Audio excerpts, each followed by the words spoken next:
सुंदरबन के जंगल में एक ठग सियार रहता था। वह बहुत ही निकम्मा और कामचोर था।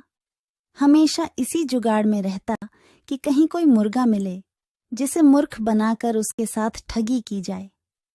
एक दिन, अरे बंदर भाई, कल रात में मैंने आपको सपने में देखा।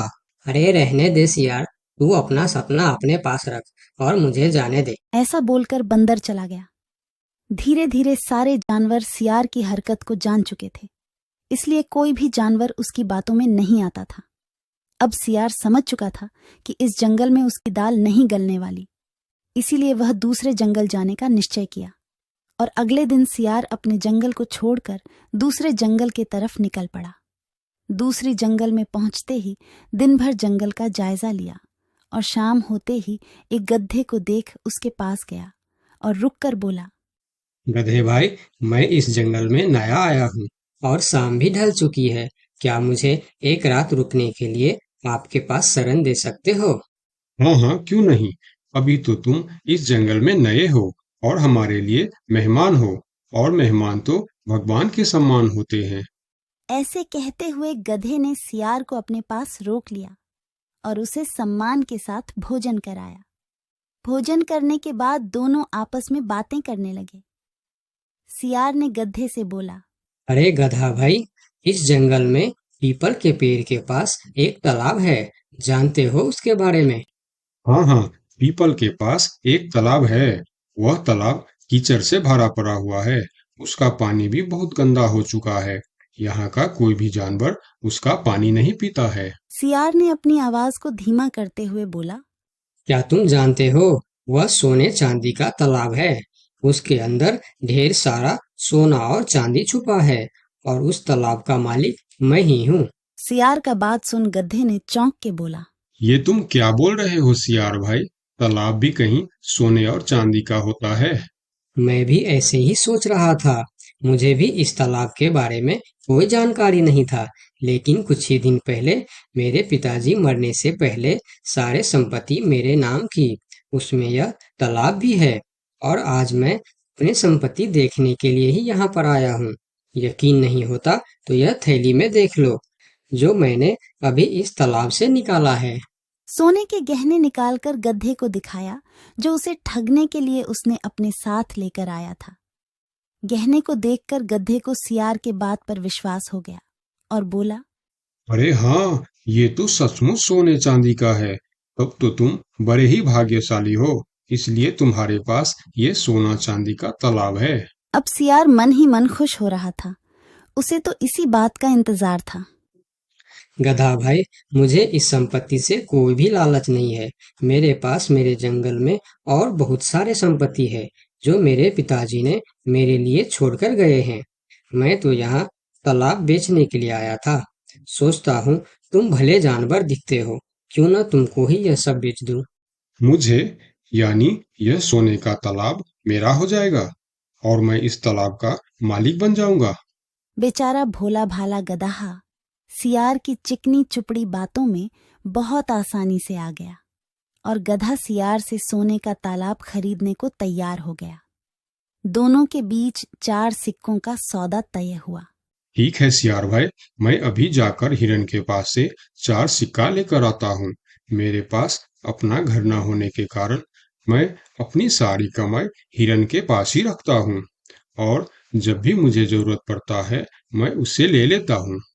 ठीक है गधे भाई, लेकिन ध्यान से, जंगल में किसी को इस बात का पता नहीं चलना चाहिए, वरना जंगल के सारे जानवर मेरे पीछे ही पड़ जाएंगे।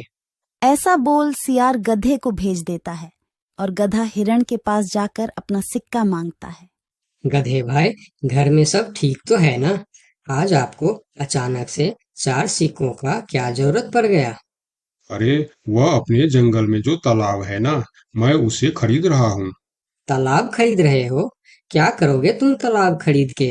तालाब का तो पता नहीं, लेकिन उसमें जितना सोना चांदी है वह सब मेरा हो जाएगा। तालाब में सोना? ये तुम क्या बोल रहे हो भाई? मुझे तो कुछ भी समझ में नहीं आ रहा है। मुझे डर है कि तुम कहीं कोई परेशानी में ना आ जाओ। देखो, तुम मुझसे कुछ भी मत छुपाओ। क्या बात है? साफ साफ बताओ मुझे। हमारे जंगल में एक बहुत ही अमीर सियार आया है। ढेर सारी संपत्ति है उसके पास। और तो और हमारे जंगल में जो तालाब है ना, जिसे हम लोग गंदा नाली समझकर उसका पानी भी नहीं पीते हैं, उस तालाब में ढेर सारा सोना और चांदी है। उसने तो मुझे उस तालाब से सोने का गहना भी निकाल कर दिखाया है। उसी तालाब को मैं खरीद रहा हूँ। हम दोनों के बीच 4 सिक्कों का सौदा हुआ है। मुझे तो वह सियार मूर्ख ही मालूम पड़ता है, जो इतने सस्ते में सोने का तालाब बेच रहा है। मूर्ख वो नहीं, मूर्ख तुम हो। भला तालाब भी कोई सोने चांदी का होता है? अरे गधा भाई, तालाब से पानी निकलता है, सोना नहीं। मैं भी ऐसे ही सोच रहा था, परंतु उसने मुझे सोने निकाल कर भी दिखाया। गधे भाई, मुझे वह कोई ठग मालूम पड़ रहा है, जो तुम्हारे आंखों में धूल झोंक कर तुम्हें झांसा दे रहा है। मैं एक तरकीब बताता हूँ, जिसे दूध का दूध और पानी का पानी हो जाएगा। कौन सा तरकीब हिरन भाई? तुम ऐसा करो, उस सियार से बोलो कि मेरा हिरन भाई ने कहा है कि लिखा पढ़ी होगा तभी मैं उसे 4 सिक्का दूंगा, और अगर बिना लिखा पढ़ी से ही काम हो जाता है तो मैं सिर्फ एक ही सिक्का दूंगा। अगर वह तालाब सच में सोने की है तो वह लिखा पढ़ी जरूर करेगा, नहीं तो वह एक सिक्के में ही मान जाएगा। हिरण की बात सुनकर गधा हाँ में सिर हिलाया और सिक्का लेकर सियार के पास पहुंचता। सियार भी गधे के आने के इंतजार में उतावला हो रहा था। गधा पहुंचते ही सियार से बोला, सियार भाई, मेरा हिरन भाई ने कहा है, यदि आप लिखा पढ़ी के लिए तैयार हो तो मैं आपको 4 सिक्का दूंगा, वरना बिना लिखा पढ़ी के आप एक सिक्का ले लो और मुझे यह तालाब दे दो। सियार ठग किसी तरह से जल्दी करके सिक्का लेकर वहां से जाना चाहता था। वह बोला, अरे गधे भाई, तुम बड़े अच्छे और भले मालूम पड़ रहे हो, तुमसे क्या लिखा पढ़ी कराना। चलो, तुम एक ही सिक्का दे दो। अब गधे को समझने को कुछ बचा ही नहीं था। गधे को समझ में आ गया कि सियार उसको ठगना चाहता है। ठीक है सियार भाई, कोई भी शुभ कार्य करने से पहले मुंह मीठा करना जरूरी होता है।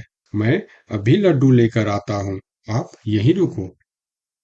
गधा जंगल से 2-3 जानवरों को बुला लाया और सियार की जमकर धुनाई कर दी। किसी तरह सियार वहां से जान बचाकर भाग